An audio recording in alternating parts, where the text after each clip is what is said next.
हे बघा, हे काय आहे वाटते ना पेरूवाने, पण हा पेरू नाही आहे. हे जळगाववरून आणले. ह्याला म्हणतात वांग आहे तिकडचं, नाही का. मी पण पहिल्यांदाच बघते वांग. हे बघा, हे असं आहे. वांग आहे, वांग. ह्याला वांग म्हणतात. आपण करत आहे कढीपत्त्याची चटणी. असा कडक कडक भाजून घ्यायचा कढीपत्ता कुरकुरीत होसपर्यंत. तुम्हाला स्टेप बाय स्टेप सांगते मी.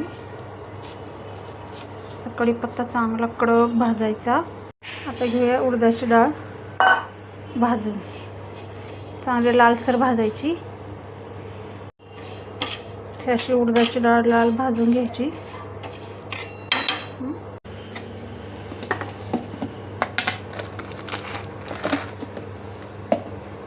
ते पण भाजून घ्यायचं असं. मेथीचे दाणे आणि चिंच,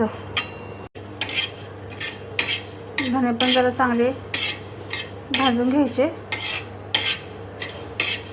मस्त वास येतोय धण्यांचा. ह्या सुक्या मिरच्या